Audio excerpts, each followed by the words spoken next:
오늘 목요일 새벽에 에베소서 2장 말씀을 통해서 우리에게 주실 은혜의 말씀은 중재자가 있어야 한다라는 제목으로 은혜를 나누고자 합니다. 중재자가 있어야 합니다. 결혼을 하더라도 이 마을에 사는 사람과 저 마을에 사는 사람 누군가가 연결을 시켜주고 이야기를 해줘, 그리고 좋은 이야기를 해줘야지만이 서로에 대한 좋은 호감을 가지고 설레이는 마음, 기대하는 마음을 가지고 만남을 가질 수가 있고 결혼을 할 수도 있습니다. 오늘날 갈등이 많죠. 분쟁이 많습니다. 여러분이 잘 아는 것처럼 나라와 나라 사이에, 이스라엘과 또 팔레스타인 사이에, 그리고 우크라이나 소련 사이에, 그리고 우리나라도 분쟁이 오래됐잖아요. 이 대한민국과 북한 사이에 한번 골이 깊어져서 싸움이 났습니다. 싸움이 중간에서 이렇게 멈춰지지 않으면 누군가 하나가 완전히 끝이 날 때까지 완전히 파멸입니다. 한번 감정의 골이 어느 정도 깊어져서 싸움이 일어나게 되면 그 싸움을 멈출 수가 없게 되는 것입니다. 누군가가 중재자가 있어야지만이, 중재할 수 있는 사람이 있어야지만이 그것을 무마할 수가 있고 또 화평의 시대로 돌아올 수가 있게 되는 것을 보게 됩니다. 가정에서도 분쟁이 많습니다. 서로 사랑해서 결혼을 했지만도 그 사랑이 끝까지 이어지는 일들이 우리나라 같은 경우는 너무 없습니다. 절반입니다. 한번 결혼했으면 끝까지 왜냐하면 처음 만났던 기대, 이렇게 해주겠지, 내가 원하는 대로 해주겠지 라고 생각을 했지만, 여러분, 둘이 하나가 되었는데 하나의 뜻, 남편의 뜻 또는 아내의 뜻, 그것으로만 계속 이어지는 보장이 없고 서로 다른 사람, 서로 다른 생각이라는 것을 우리가 인정하고 서로를 배려하는 마음을 더 많이 가지지 아니하면 결혼 생활 이어질 수가 없다라고 이렇게 말을 할 수가 있습니다. 부모와 자녀 사이 관계도 정말로 있을 수 없는 끔찍한 일들이 많이 일어나는 시대이죠. 그 갈등이 있습니다. 그 갈등을 어떻게 풀어냅니까? 그 분쟁을 어떻게 풀어냅니까? 누군가가, 부모 중에 한 사람이 중재자가 있어야 됩니다. 서로 아빠가 이렇다, 아내가 중재자가 되든지, 또 자식에게도 설득하는 그런 부분에 엄마와 또 자녀 간에 또 갈등이 있을 때도 한 사람은 또 중재자가 되어서 서로 이렇게 하지 못하는 이야기를 해줘야 됩니다. 교회에도 마찬가지입니다. 교회에서 지도자가 있고 성도들이 있을 때 목사 한 사람이 있고 한 사람이 모든 것을 다 하게 되면 불만이 생기면 그 부분들을 누군가가 풀어줘야 되는데 중재자가 있어야 됩니다. 장로님이 있든지 권사님이 있든지. 그런데 조그만 교회는 그런 것이 없다 보니까 어려운 경우들이 많이 생길 수가 있겠죠. 중재자의 문제입니다. 몇 단계가 있으면 그 단계를 밟아서 만나고 하면 그 좋은 이미지를 오래 갈 수가 있겠죠. 중재자가 있느냐 없느냐, 굉장히 그 조직과 공동체가 얼마나 오랫동안 존속할 수 있는가의 아주 관건이라고 볼 수가 있습니다. 최근에 여러분 귀농귀촌하는 사람들이 많지요. 귀농귀촌 왜 합니까? 은퇴를 했기 때문에. 은퇴가 70 이렇게 되면 한 곳에 이렇게 있어도 되겠지만도 요즘 같은 경우 공무원이나 아니면 특별한 경우 50대에 은퇴하는 경우도 많고요. 60대에 은퇴하는 경우도 많습니다. 아직 충분히 일을 할 수 있는 나이고 은퇴하기 전까지 살았던 세월 이상을 살아야 되는 시대가 많은, 어떤 세월이 많이 남아있는 세월인데 도시에서 여러 가지 생활할 수가 없기 때문에 귀촌하는 경우가 많지요.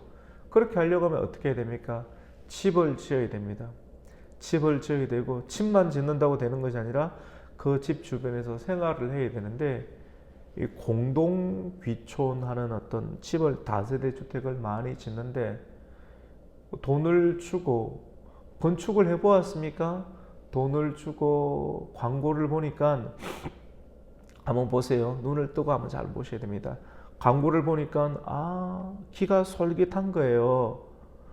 어느 정도 돈을 내면 키만 일정 기간이 지나면 다 지어준다라고 생각을 하고 주변에 땅도 주고 씨를 뿌리고 농사도 지을 수 있다라고 이렇게 이야기를 하는데 기가 솔깃한 겁니다. 정부나 지자체에서 다 협력해 준다라고 하는데 막상 그 이야기만 듣고 몇 천만 원 또는 몇 억을 대고 돈을 주었는데 그 집에 들어가 보니 겉은 멀쩡한데 살아보니까 비가 오고 하니까 비가 새고 곳곳에 곰팡이가 다 피는 거예요. 결로 현상이 일어나고 비가 새고 원래의 계획 조건과 다른 듯한 느낌 때문에 사람들이 화가 치밀어 오르는 것이죠. 그래서 항의를 했지만도 문제가 전혀 없다라고 하면서 끊임없는 갈등과 분쟁, 지역 주민들이 보았을 때 이런 갈등과 분쟁을 조정하거나 중재할 수 있는 사람이 없는 거예요. 너무 골이 깊은 거예요. 중재를 해야 되는데 중재할 사람이 없습니다. 누가 중재합니까? 중재해서 들어가면 누군가가 피를 흘려야 되고 이 사람 좋은 이야기를 해줘야 되고 저 사람 좋은 이야기를 해줘야 되는데 그 중재하는 일이 얼마나 피곤하고 힘든 일입니까? 그 중재하는 사람은 다른 자기도 살아야 되고 일을 해야 되는데 이 일들 가운데 휘말리고 싶지 않은 거예요.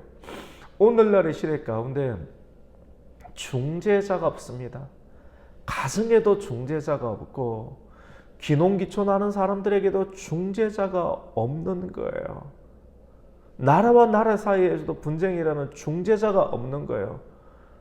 끝을 봐야 됩니다. 양극입니다. 양극화. 완전히 끝을 보는 그런 시대. 오늘 우리가 읽었던 에베소서 2장 11절에서 22절 말씀 가운데는 중재자가 되시는 화목제물이 되시는 예수 그리스도에 대해서 소개를 하고 있습니다. 우리 예수님 오늘 11절에 보면 그러므로 생각하라. 그때 너희는 이방인이었고 무할례자였고 그리스도 밖에 있었고 외인이었고 소망이 없는 사람이었다. 나그네다. 나그네는 좋으면 어느 정도 붙어 있다가 분위기 안 좋으면 다 떠나잖아요. 그리스도 밖에 있을 때는 예수를 믿지 않았을 때는 어느 누구도 책임지려고 하지 않습니다. 중재자가 되려고 하지 않습니다. 성경은 우리가 예수를 믿으라고 말씀합니다. 예수님은 어떤 분이십니까? 하나님과 사람 사이에 죄인 사이에 중재자가 돼요. 그래서 가장 먼저 하나님과 죄인이었던 우리를 다시 하나로 묶어줄 수 있는 분이 누구십니까? 예수님이십니다. 예수님을 믿게 되면 우리도 예수님을 따라가는 삶을 살게 됩니다. 우리 가곡교회 주보 보면 평생 목표 비전이 무엇이냐면 세련되게 안 했어요. 세련되게 정직, 진실, 정직한 교회, 진실한 교회. 근데 그 모든 것의 가장 근본은 무엇입니까? 예수님이시잖아요. 예수님이라는 이름을 갖다가 또 올리면 촌스럽게 보이는 경향성이 있는데 정말 그럴까요? 이 주보를 다시 우리가 다 되어서 또 주보를 새롭게 또 주문을 했습니다. 그런데 목표를 바꿀까 이렇게 싶었는데 그대로 두었어요. 그대로 두면서 다시 주보를 또 이렇게 이번 주에 새롭게 또 오게 되는데 우리 교회의 그런 평생 목표가 사모님 뭐죠? 예수님만 따라가자. 집중을 해야 돼. 예수님만 따라가자. 같이 해봅시다. 예수님만 따라가자. 예수님만 따라가는 거예요. 예수님만 따라가기 위해서는 시선을 예수님께 집중하는 겁니다. 예수님께 마음과 눈을 집중하면서 끝까지 따라가면 그러면 어떤 변화가 생기느냐면 예수님께서 하신 변화가 우리의 삶 가운데 일어나게 되는데 예수님은 중재자가 되시는 것이거든요. 성령님과 예수님을 파라클레토스라고 합니다. 요한복음에 보면 예수님을 원보혜사, 성령님을 보혜사라고 하죠. 또 다른 보혜사를 너희에게 보내시리라. 보혜사라는 말은 중재자라는 뜻입니다. 변호해주고 중재. 여러분 어느 공동체이든지 결혼이든지 하다 보면 불편한 것이 생깁니다. 처음에는 계속 제가 자주 말하죠, 맞죠? 처음에는 누구든지 신선합니다. 잘합니다. 근데 얼마나 오래 가지를 못해요. 조금 지나면 실정과 무기력증에 빠지게 돼요.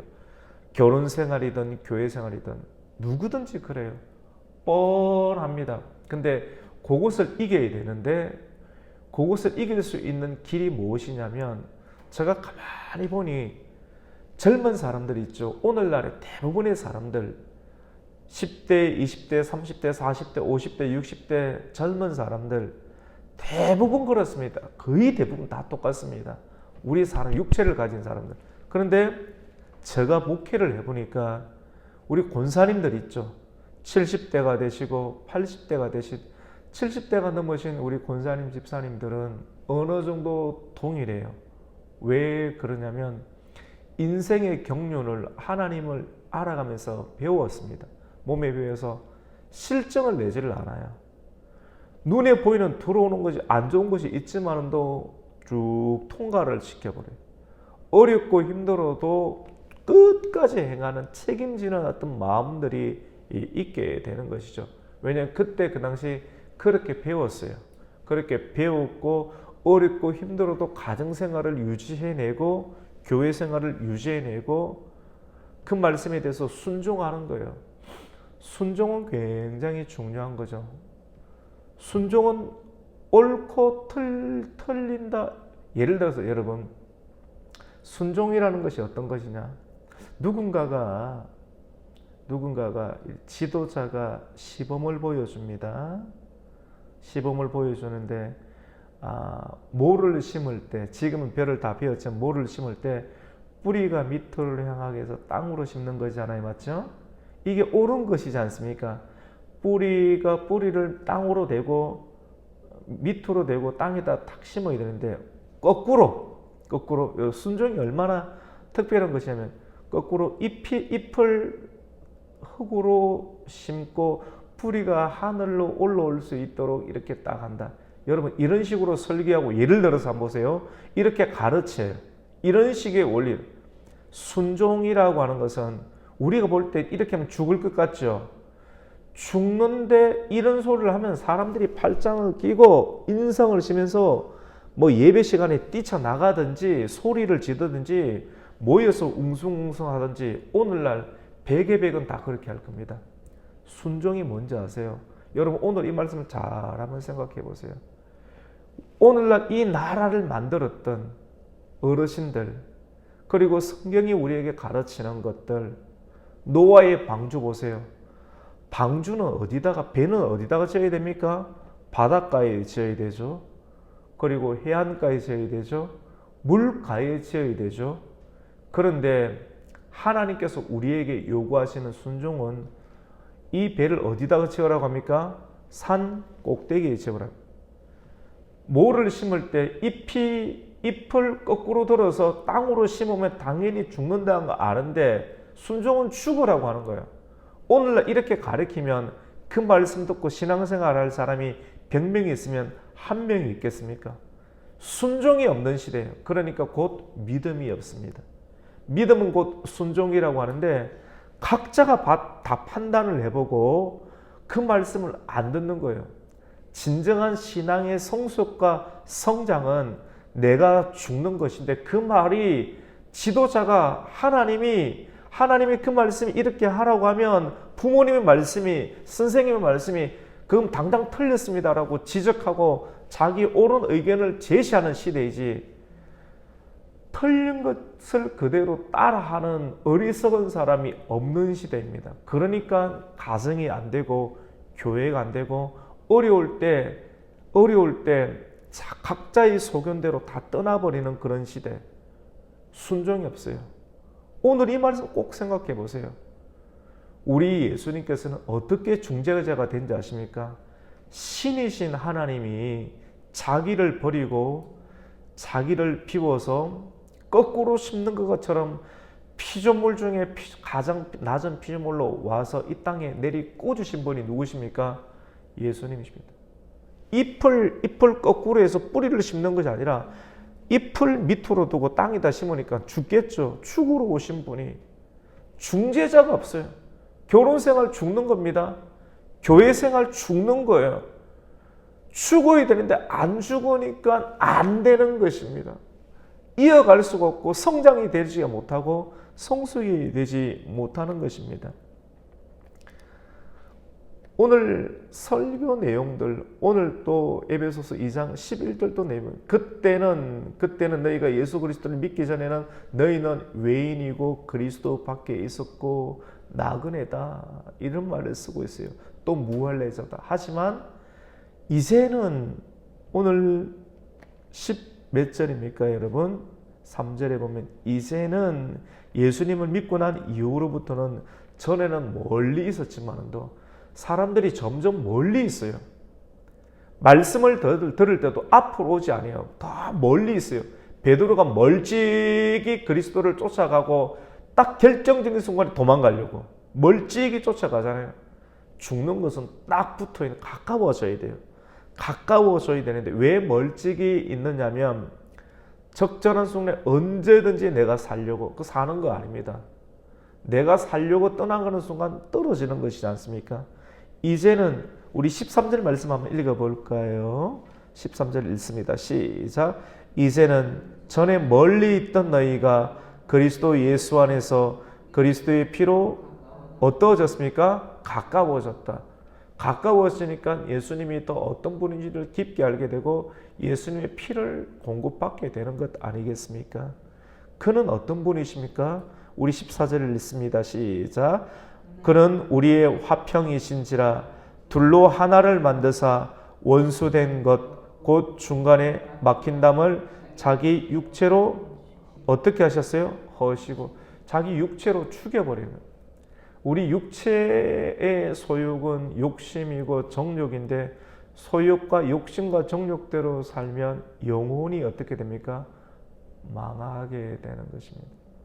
예수님께서 우리가 어떻게 살아야 되는지를 보여주는데 화평, 둘로 하나를 만드사 화평이시다. 우리가 어제 수요 저녁 예배 가운데 화목제물이지 않습니까? 화평케 하시는 샬롬의, 자기를 어떻게 해야 됩니까? 피를 흘려주시는. 피를 흘렸다라고는 죽었다라고 하는 것입니다. 피를 흘렸기 때문에, 피는 몸 안에 흐르는 건데 살아있는데, 살아있는 자신을 어떻게 합니까? 피를 제단 사변에 다 뿌리는 거예요. 십자가에서 자기 피를 흘려주심으로 그의 몸을 어떻게 합니까? 나누어 줬습니다. 우리가 성천하자, 이것은 내 몸이라고 말합니다. 말씀을 듣는 것은 예수님의 몸을 먹는 거예요. 예수님의 피를 흘려주셨기 때문에 말씀을 우리가 나눠서 떡을 떼어서 말씀의 떡을, 이 지금 설교의 말씀, 이것이 말씀의 떡을 나누어 먹음으로 말미암아 영이 살고 육체를 통제할 수 있는 생명의 지혜의 근원, 여호와 하나님을 경외할 수 있는 근원이 각자의 길을 통해서 몸 안으로 들어가서 세상을 이길 수 있는 영의 양식을 공급받게 되는 것입니다. 그래서 화평하게 되는 것입니다. 우리 16절을 한번 읽겠습니다.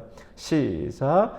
또 십자가로 이 둘을 한 몸으로 하나님과 화목하게 하려 하심이라. 원수된 것을 십자가로 소멸하시고, 17절에요. 또 오셔서 먼 데 있는 너희를 평안을 전하시고 가까운 데 있는 자들에게 평안을 전하셨으니. 이제는 그때부터 둘이 하나가 되어서 성령 안에서 하나가 되게 하셨다라고 말합니다. 여러분, 우리가 예수님을 믿게 되면 예수님이 우리 안에 오셔서 우리로 하여금 하게끔 하시는 것이, 예수님께서 둘이 하나가 되게 하시는 중재자가 되시고 화목제물이 된 것처럼 우리로 하여금 중재자가 되게 하시는, 성령님이 중재자시니까, 그래서 가정 안에 들어가서 자기의 고집으로 끊임없이 싸우는 가정. 근데 예수를 믿고 또 말씀을, 진정한 성경 공부와 말씀과 그 은혜를 잊게 되면 화평하게 되는 은혜가 나타나게 되는 줄로 믿습니다. 가정이 싸우는 이유, 계속 벌어지는 이유, 멀어지는 이유 뭔지 아세요? 외도하고 멀어지고 점점 멀어지죠. 살 길을 찾는, 각자 살 길을 찾지 않습니까? 그 이유는 예수를 믿지 않기 때문입니다.